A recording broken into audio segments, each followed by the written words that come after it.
मनोजवं मारुततुल्यवेगं जितेन्द्रियं बुद्धिमतां वरिष्ठं वातात्मजमोहानरयूथमुख्यं श्रीरामदूतं शरणं प्रपद्ये।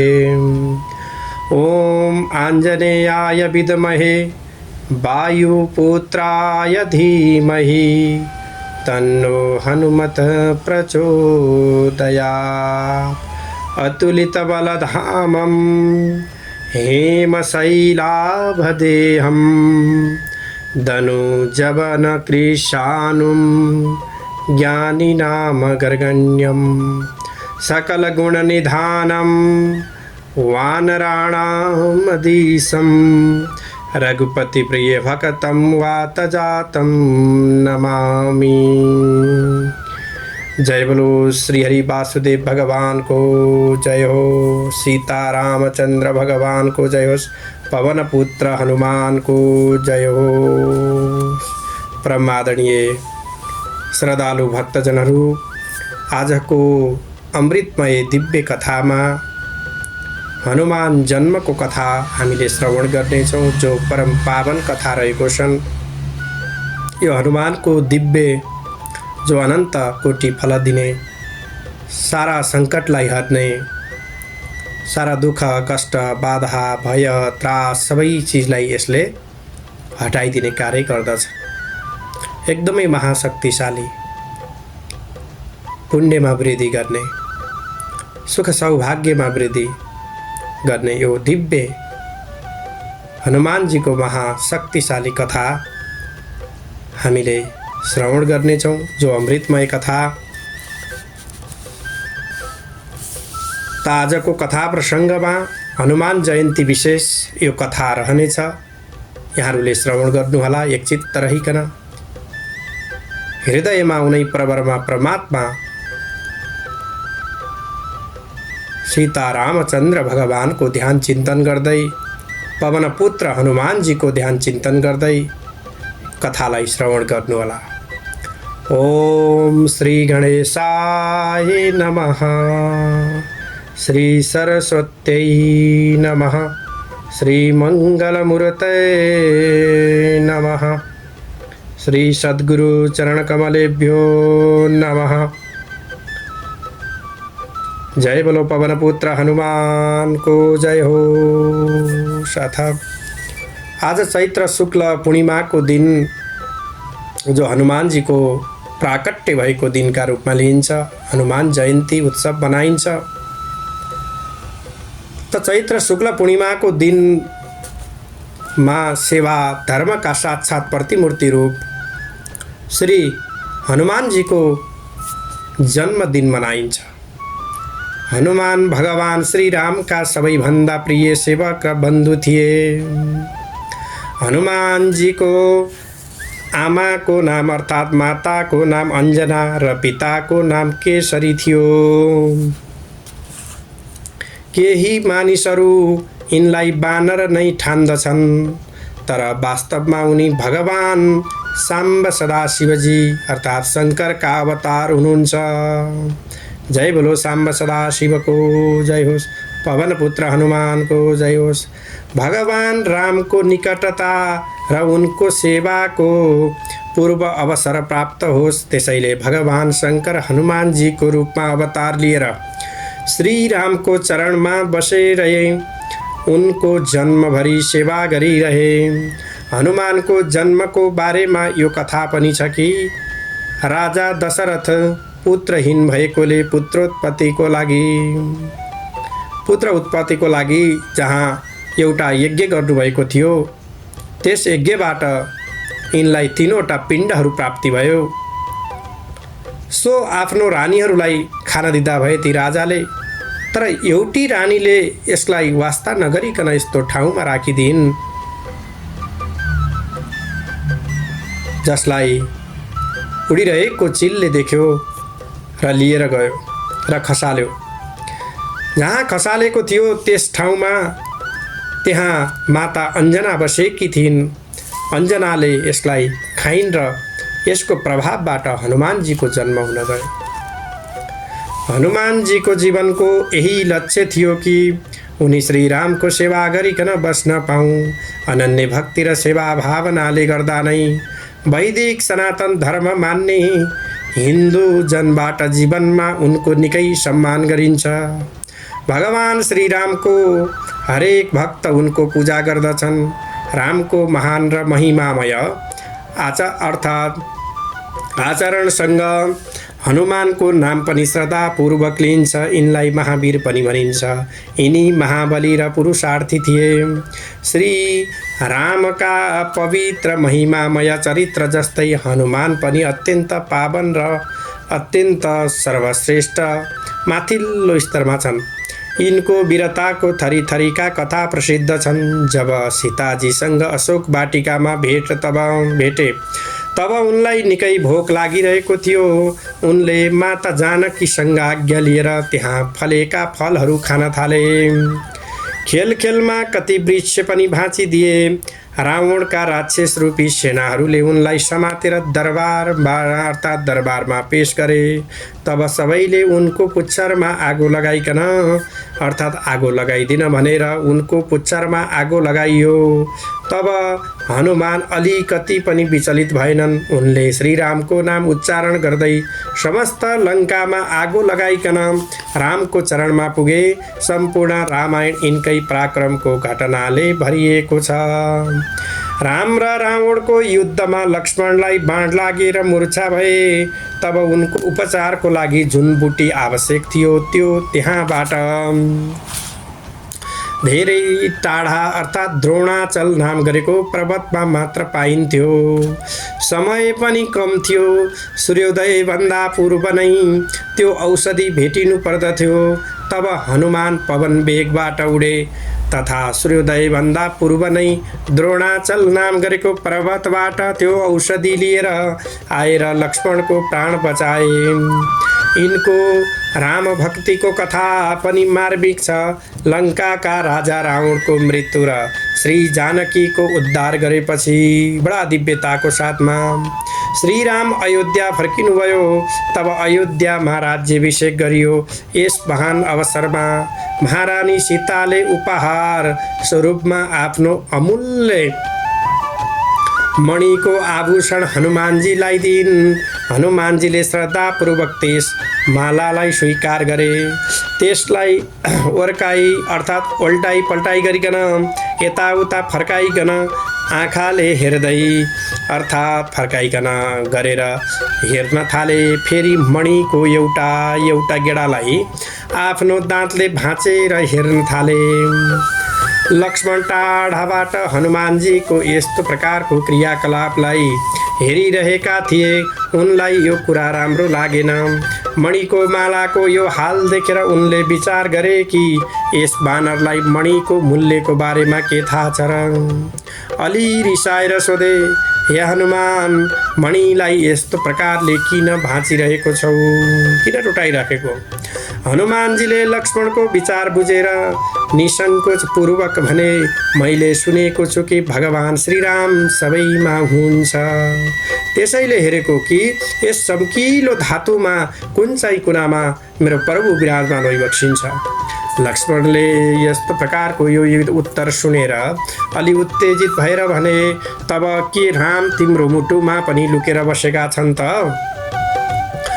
यस्तैमा महावीरले विश्वासपूर्वक भन्नुभयो, हो भनेर आफ्नो लामो नङ्ग्राले आफ्नो मुटु च्यातिदिए। तब लक्ष्मणले प्रत्यक्ष देखे कि उनको हृदयको बीचमा श्रीराम जानकी विराजमान छन्। लक्ष्मण उनको यस भक्तिको अगाडि नतमस्तक भए। यही भक्त शिरोमणि श्री हनुमानको जन्मोत्सव प्रत्येक राम भक्त जो आस्तिकको घरमा हर्षोल्लासपूर्वक मनाइन्छ। जय बोलो सीतारामचन्द्र भगवानको जय होस्। श्री हनुमान शारीरिक रूपले मात्र बलवान थिएनन्, उनको मन पनि दृढ थियो। उनको वेग पवन जस्तै थियो, शरीर वज्र जस्तो कठोर थियो। ठुला ठुला पर्वतहरूलाई उनी आफ्नो खुट्टाले धुलो बनाइदिन्थे र ठुलो भन्दा ठुलो चट्टान लिएर आकाशमा उड्दथे। उनको त्यस्तो प्रकारको त्यो मनोबल पनि धेरै माथिल्लो अर्थात् उच्च श्रेणीको थियो। उनी संयमी, लगनशील, सच्चरित्र र व्रती थिए। उनले आजन्म ब्रह्मचर्यको व्रतको पालना गरेका थिए। उनी धेरै बुद्धिमान र कुशाग्र पनि थिए। यस्ता महापुरुषको जन्मोत्सव मनाउनु धेरै पुण्य काम हो। उनको चरित्रले ठुलो कार्यको लागि प्रेरणा दिन्छ। कुनै बेला वानर राक्षसहरूसँग धेरै क्रूर थिए। त्यही बेला बालीले रावणलाई हराएका थिए। तर बिस्तारै पछि गएर राक्षसहरूले आफ्नो सङ्गठन बढाए, विनाशक अस्त्र शस्त्रहरू पनि बढाए। सुधार गरेर धेरै भएर साम्राज्य पनि चारै दिशाहरूमा फैलियो। यसको विपरीतमा वानरहरूका शक्ति क्षीण भयो। जसरी दिन गुर्जदै गयो, अर्थात् दिनहरू ढल्दै गए, यी दुवै जातिहरूको शक्तिको अनुपममा त्यस्तै हुन थाल्यो। तब वानरहरूको पुनः स्वराज्य स्थापना गर्न आशा प्राय नष्ट भए पनि आश्रय मान्नु पर्दैन। यस्तो बेलामा जुन वीर धेरै महान परिश्रम गर्दछ र शत्रुको कम्मर भाँचिदिन्छन्, तिनीहरूको नै पूजा मानिसहरूले दिव्य प्रकारले गर्दछन्। राक्षसहरूको पराभव गर्नु वानरहरूका लागि असम्भव देखिन्थ्यो। त्यो असम्भव कुरा हनुमानजीले गरेर देखाउनु भयो। आफू जीवित हुँदै रावणको पूर्ण नाश गरेर आज आफ्नो जाति र समृद्धि मानव जातिको उद्धार गरेर बाटो खोलिदिनु भयो। हनुमानजीको यस्तो प्रकारको काम मानवको उद्धारको इतिहासमा चिरस्मरणीय भएको हो। यस अतुल परिश्रमका प्रशंसित पुरुषले गर्दा नै हनुमानजीको सबैका लागि पूजनीय हुनुहुन्छ। जो पवनपुत्र हनुमानको जय होस्। वानर जातिको राज्य सम्पूर्ण नष्ट भएको थियो। फेरि पनि पुनः राज्य स्थापना गर्नु र त्यसलाई अगाडि बढाउनु प्राय असम्भव जस्तो लाग्दथ्यो।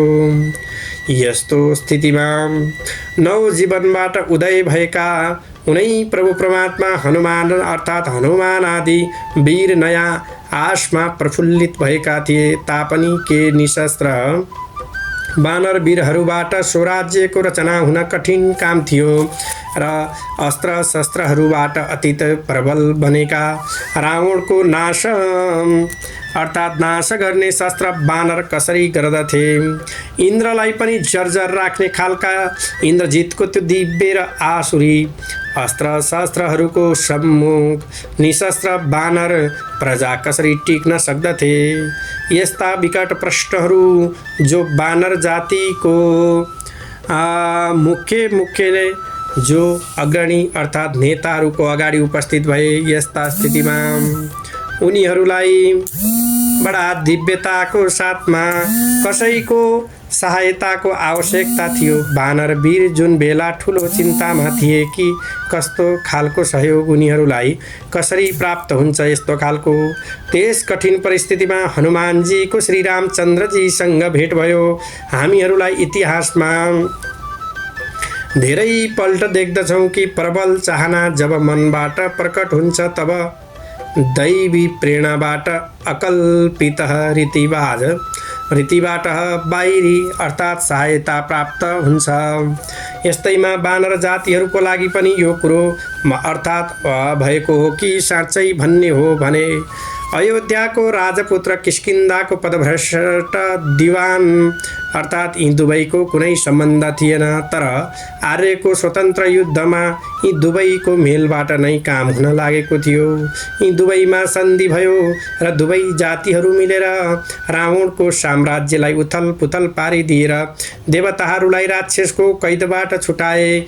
विविध घटनाहरूबाट र अकल्पित रीतिबाट अनुकूल परिस्थिति प्रकट भयो। ठीक तर बाह्य कारणहरूबाट प्रकट भएको यस इष्ट परिस्थितिबाट धेरैभन्दा धेरै लामा अर्थात् धेरैले लाभ उठाउनका लागि धेरै नै ठुलो लाभ उठाउनका लागि त्यस अन्तर्गत सङ्गठनको अति आवश्यकता हुन्छ। यस हट सङ्गठनका अभावमा अनुकूल स्थितिमा पनि लाभ उठाउन सक्दैन। सङ्गठन हुनाले अर्थात् न लाभ हुन सक्दछ। वानर जातिहरूका नेताहरूले आफ्नो जातिमा उत्कृष्ट सङ्गठन राखेका थिए र भित्री तयारी उत्तम राखेका थिए। त्यसैले उनीहरूलाई श्री रामचन्द्रजी जस्ता वीरहरू अर्थात् वीरको सहायता प्राप्त हुनासाथ उनीहरू स्वतन्त्र युद्ध प्रारम्भ गर्न सके। त्यस युद्धमा विजय प्राप्त गर्न सके।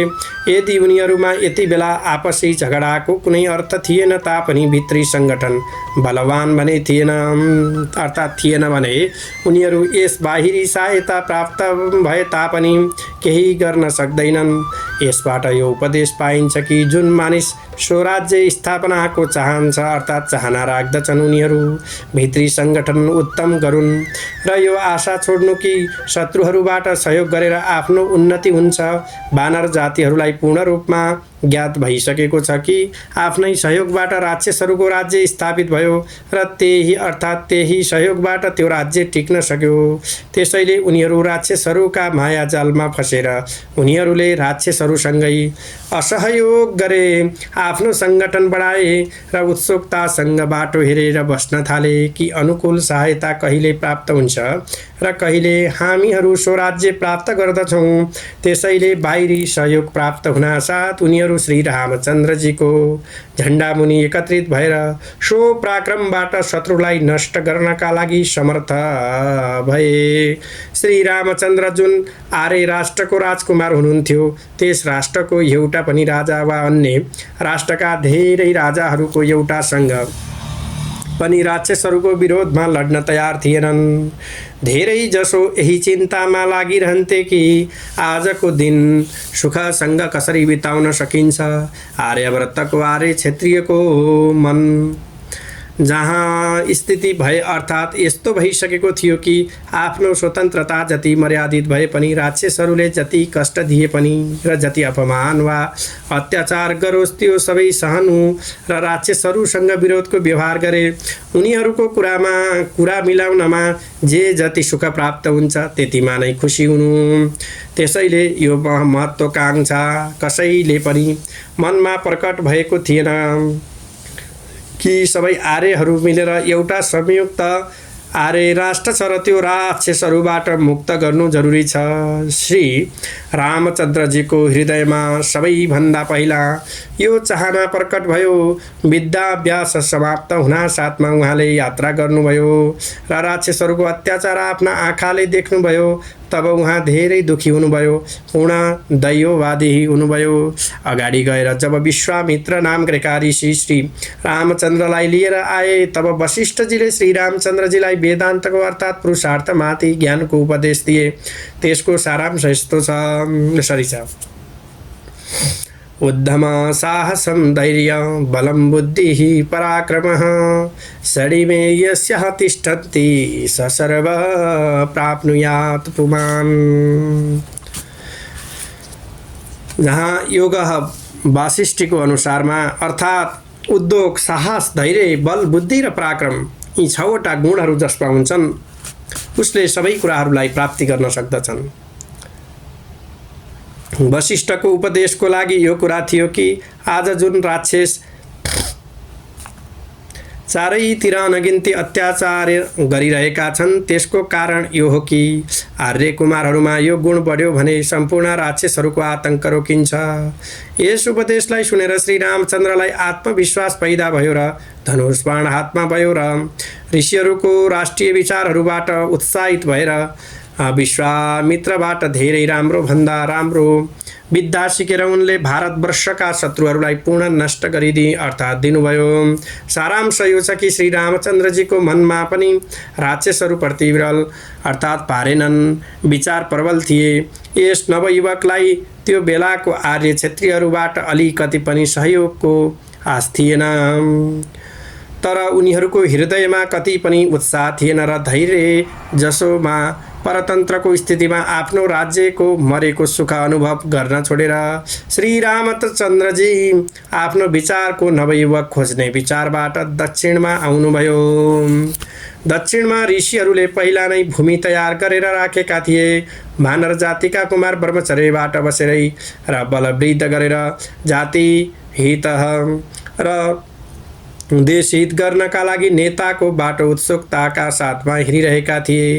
वानरहरूको श्रेष्ठ नेताको जरुरत थियो। श्री रामचन्द्रजीका आज्ञाकारक अनुयायीहरू अर्थात् आवश्यक थिए। यी दुवैको संयोग अकल्पनीय रीतिबाट भयो वा त्यो बेलाको ऋषि यस संयोगले गर्दा भयो।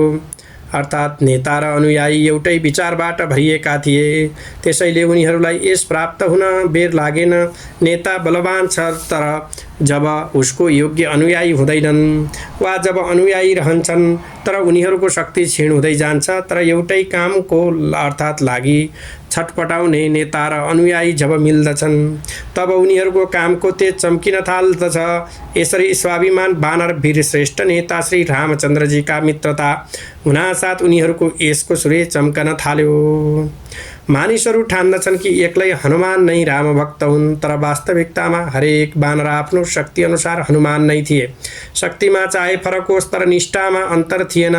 वानरहरूमा एकता, स्वार्थ त्याग, नेताको आशा निष्ठापूर्वक पालन गर्न तयार, ध्येयको साधनमा एकसूत्रता, व्यक्तिगत र साङ्घिक बल, अर्थात् स्वावलम्ब, अल्प साधनहरूमा निर्वाह गर्ने बानी, विलासितापूर्ण जीवनप्रति अर्थात् अप्रवृत्त युद्ध कलामा निपुणता आदि अनेक गुणहरू थिए र यस गुण समूहबाट नै श्री रामचन्द्रलाई इष्टकाम सिद्ध गर्नको लागि उनलाई उत्तम सहयोग प्राप्त भयो। श्री हनुमानजीको रामभक्ति त प्रसिद्ध थियो नै, उनको सामर्थ्य, उनको दृढ निष्ठा, उनको ब्रह्मचर्य, उनको मल्ल युद्ध कुशलता पनि वर्णन गर्न योग्य छ।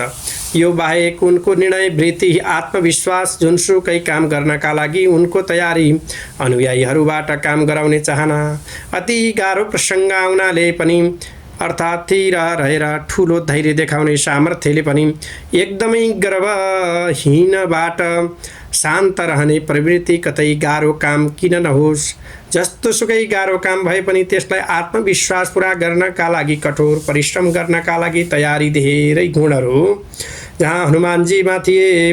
त्यसैले उनको कामको बदलामा अन्त्यमा रामचन्द्रले आफ्नो अन्तःकरण नै उनलाई पुरस्कार दिए, किनकि कुनै पनि पुरस्कारबाट उनको महान कामको उपकारको बदला दिन सक्दैनथे। त्यो बेलाको बलवानहरूमा हनुमानको बराबरीमा अरू कुनै बलवान थिएनन्। त्यसैले त्यो बेलादेखि नै मल्लविद्याको पाठशालामा वा अखडामा हनुमानजीको मूर्ति राख्ने तथा राख्ने प्रथा चलिरह्यो र त्यो अहिलेसम्म चलिरहेको छ। हनुमानजीले आफ्नो बल धेरै चढाएका थिए, त्यसको उपयोग पनि धेरै नै गरेका थिए। त्यसैले अखडामा मेहनत राख्ने खालका नवयुवकहरूको अगाडि हनुमानजीको चित्रले गर्दा ती दुवै आदर्श राखिन्छन्। एउटा यो कि प्रत्येक आफ्नो बल बढाउने र दोस्रो आफ्नो बलको उपयोग अरूलाई कष्ट दिनका लागि नगरेर अरूको रक्षामा गरून्। श्री हनुमानजी यी दुवै आदर्श आफ्नो उपासक सन्मुख राख्दछन्। हनुमानजीको चरित्र यसरी प्रस्तुत हुन्छ। उनले आफ्नो जातिको लागि र आफ्नो मातृभूमिको लागि जुन चिरस्मरणीय काम गरेका छन् त्यो इतिहासमा सधैँ प्रशंसनीय हुन्छ। विशेष गरेर दक्षिण हिन्दुस्तानको वानर जातिहरूको उनले उद्धार गरे। त्यसैले दक्षिणमा उनका मन्दिर धेरै छन्। उत्तरका आर्य क्षेत्रीय दक्षिणमा आउँदैनथे।